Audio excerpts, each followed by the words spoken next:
we've completed Jainism, Buddhism and all the portions before that, and today we are on chapter 11 of Ancient India book, where we are doing the territorial states in the first Magadhan Empire, that is the positions, the stories between all these things and before the Mauryan administration and everything. So here when you see, you can break down this whole first page into the east, west, north and south territory, and you'll find that in the east it was kingdom of Anga, which covered the modern districts of Mongir, Bhagalpur. It had its capital at Champa. So this is India's east part, and this was covered like kingdom of Anga. Then when we look at the northern part, you will find that state of the Vajjis were there, Lichavis were there, the capital Vaishali, Basar and everything. So this was all in the north of India. Then when you look at the west, we find the kingdom of Kashi, capital at Varanasi, Rajghat, and also the Koshala was there, and this was all in the west. So now if you see, these were all parallel, so you will not have to think of that Lichavis first or Vajis first or Lichavis first or any other place first. So these were all parallel, so you'll know that yes, these were all at the same time. And when you look at the Koshala's broader description, it's given that yes, the capital was Saraswati, Sahit Mahit, Gunda borders are there, Bharech border is there, and Koshala contained an important city called Ayodhya also. And the tribal republican territory of the Shakyas of Kapilavastu was also there in Koshala. And the capital of Kapilavastu has been identified with Piprava in Basti district. And please do not ignore these places.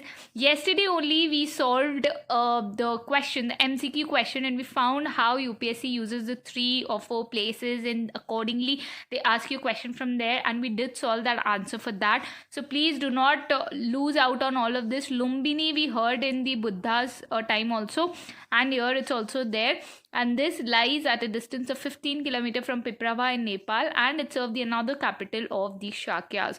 So the first was the Piprava, and the another was Shakyas, which is Piprava, Lumbini, both are the capital, and Shakyas is in Kapilavastu. And this is the another tribal republican territory of Koshala. Koshala has Ayodhya also, and the capital of Koshala is Shravasti, capital of Kapilavastu is Piprava, and Lumbini also. I mean the capital of Shakyas. And then in the neighborhood of Koshala was the clan of the Mallas, capital of the Mallas at Kushinara. And Gautam Buddha passed away. Kushinara is identical with Kasia in the Oriya district. And please note, there has been a question in I think 2014 paper, where there are 4 places mentioned in the question, and they are asking whether which of the places are associated with Gautam Buddha, and there is I think Kushinara also, or any other place, and accordingly you'll have to relate that yes, Kushinara is related to Gautam Buddha, so that would be in the answer, or Lumbini is related, so that would be the answer. So that is why you need to know. UPSC will never ask where did Gautam Buddha die and the 4 options given there. So please do not prepare yourself like that, but just know about these. Why? Because they are asked this way. Then we have further west lay the kingdom of Vatsas, capital at Kaushambi, and they were a Kuru clan and shifted from Hastinapur and settled down at Kaushambi. So Kaushambi is one capital, another capital is Shakyas, the capital of Shakyas is what? Lumbini, the Piprava, and another capital is also that we looked here, Shravasti.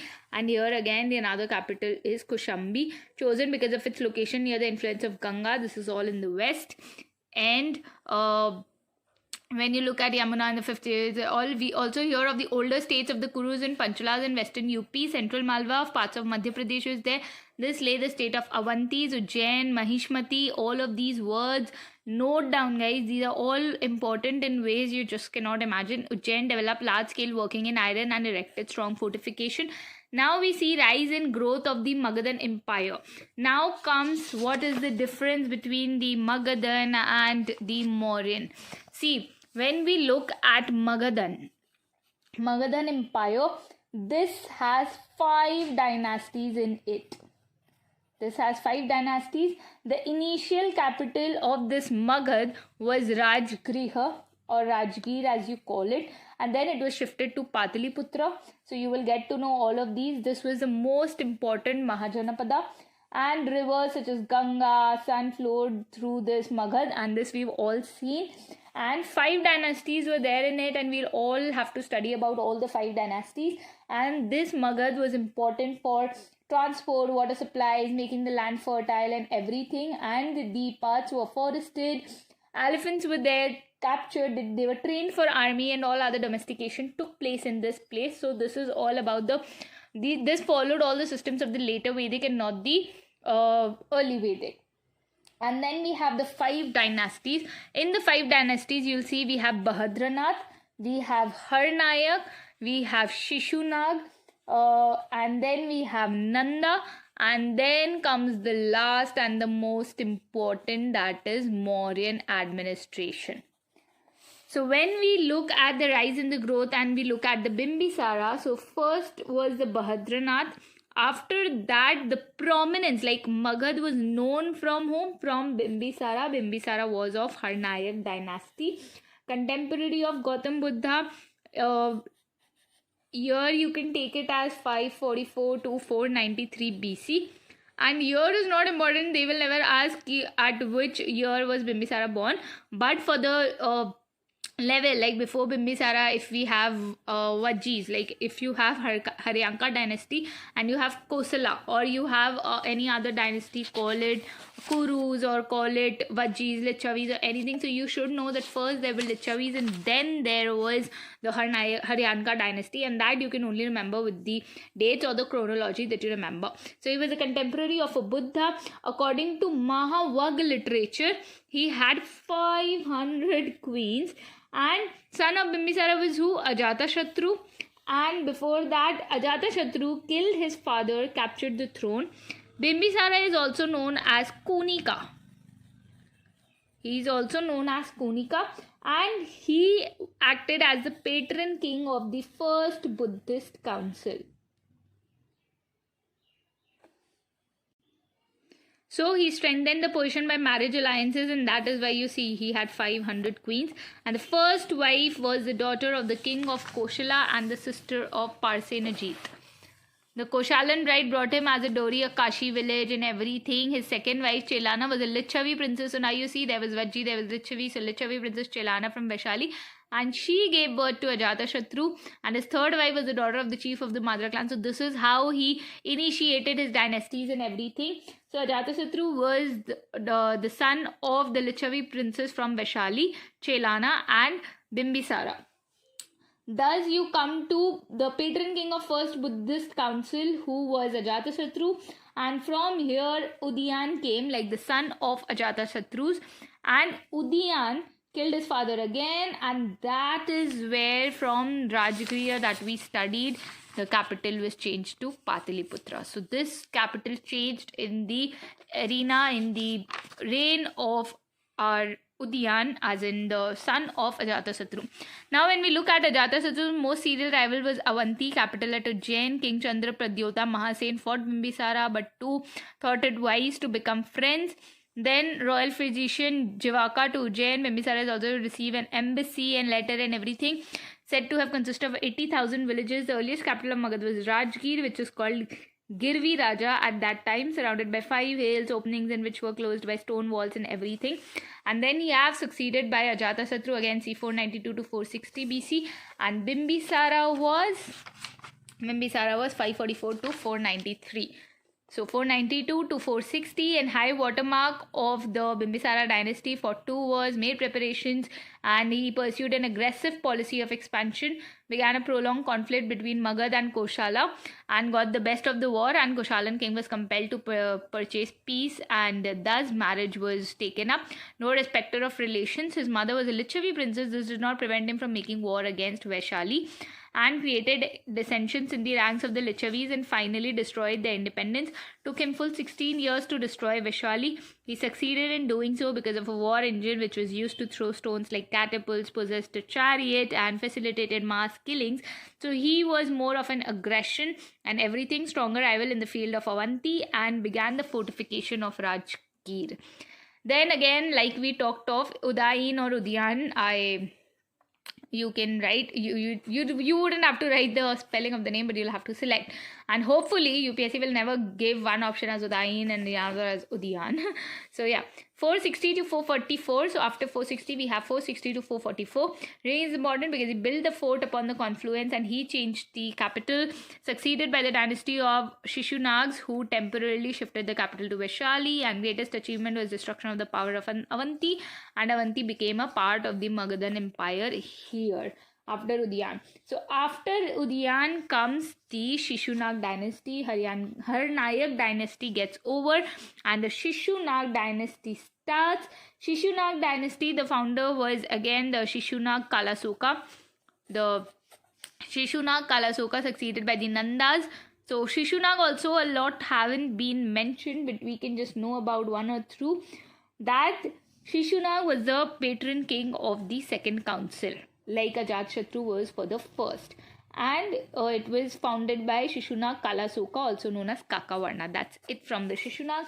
Then we come to the Nanda dynasty, which was founded by Mahapadmananda Ugrasen, and last ruler was Dhanananda.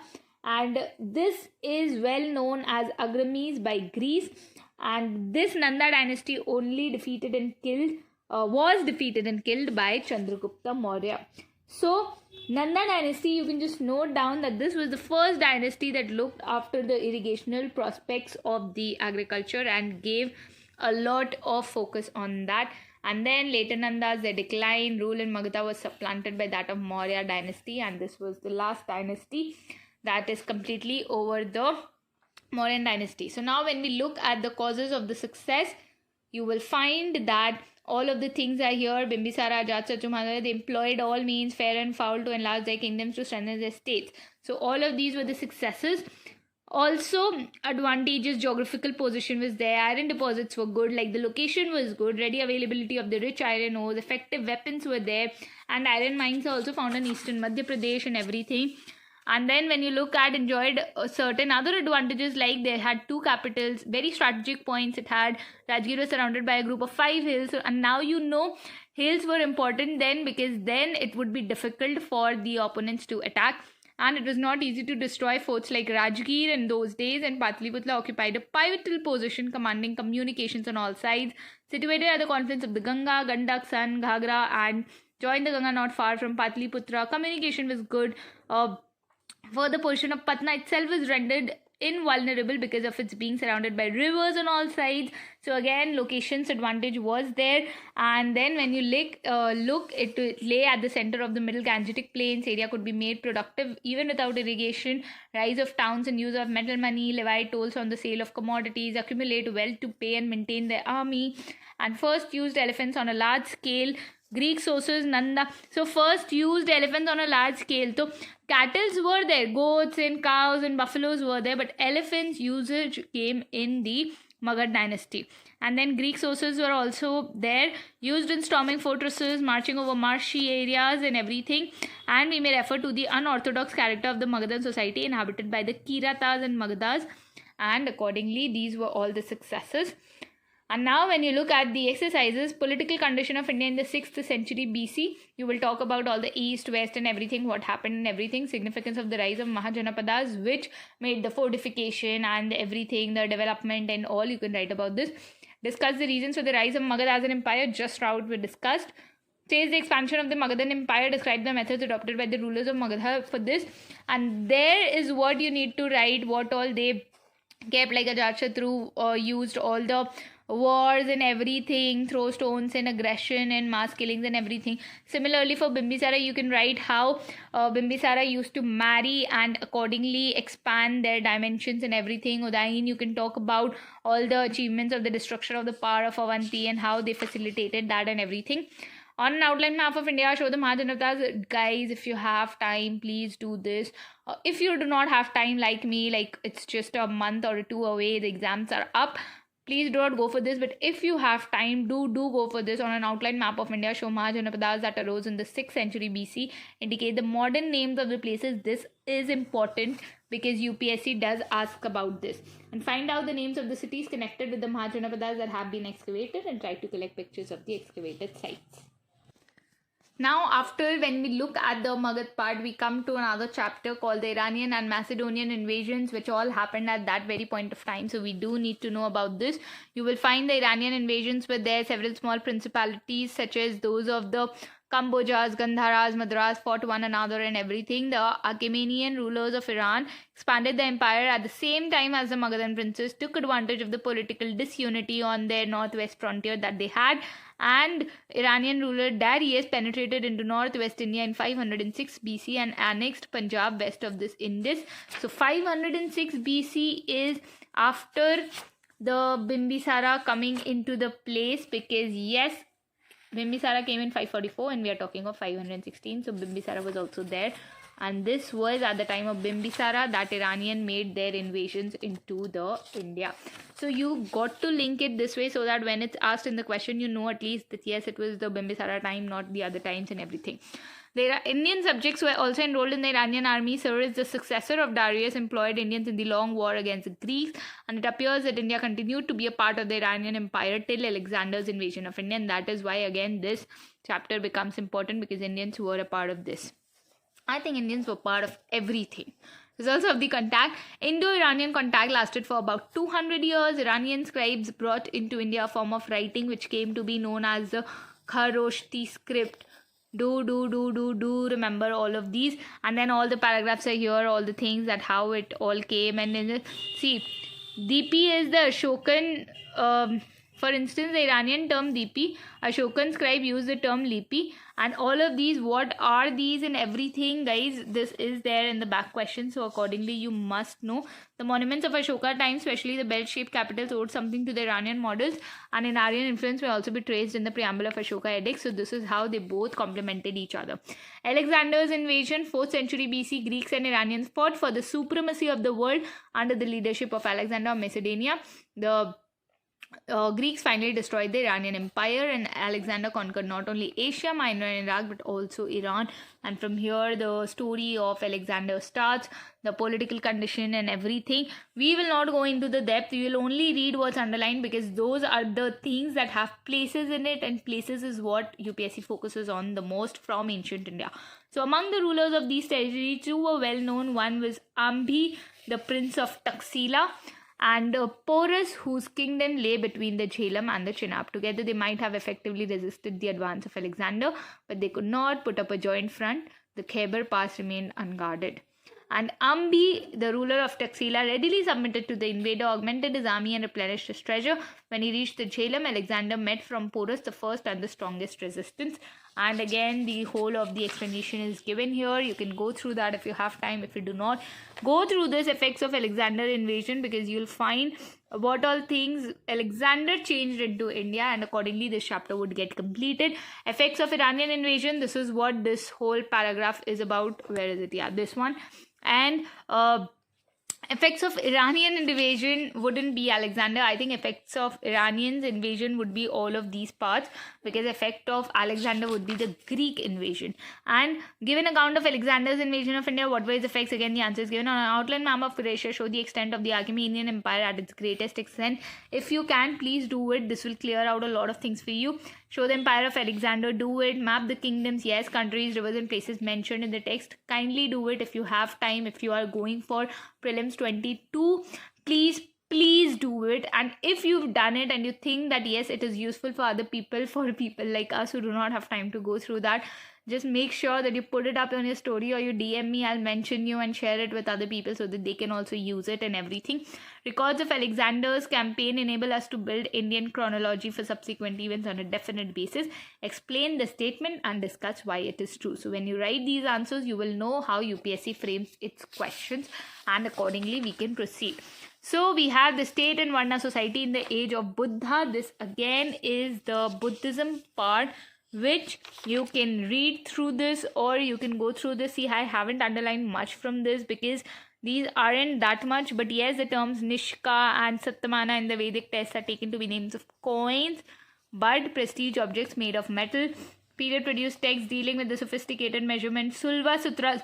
Guys, I remember there was a question called Sulva Sutras, and not Sulva Sutras, I mean a term was mentioned and there were 4 options like what this term means, and the first was land measurement or maybe coins and everything. So here if Sulva Sutra was mentioned, so you need to know that yes, it is also a measurement and which presuppose writing and which may have helped the demarcation of fields and houses and everything. And everything like that is here. The Pali texts speak of 3 types of villages. The first category included the typical village inhabited by various castes and communities, headed by a village headman called Bhojaka. So do not forget these terms. These are important. These do come and UPSC does ask about this. I won't say it will ask about Bhojaka only, but yes, do remember Bhojaka is what? Headed by a village headman, and that is called Bhojaka. Peasants had to pay 1/6 of their produce at a tax. Taxes were collected directly by royal agents, and generally there were no intermediate landlords between the peasants on the one hand and state on the other. Rich peasants were called Gahapatis, the Pali term, who were almost the same as a section of Vaishyas again. So make sure that you remember all about all of these points and everything. Do not miss out on these. And again, paddy transplantation, wet paddy production enormously added to the yield and everything.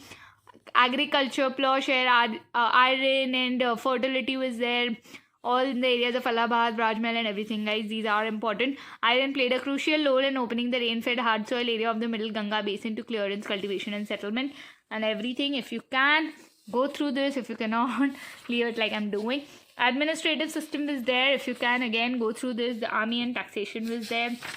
And the chapter is huge, but we'll chuck it out for now because we just need to focus on the facts and all of those, because that is something that we need to know. The Dharma Sutras laid down the duties of each of the 4 Varnas, and civil and criminal law came to be based on the Varna division. All kinds of disabilities were imposed on the Shudras. They were deprived of it. This we all know. They could not be invested with Upanayana.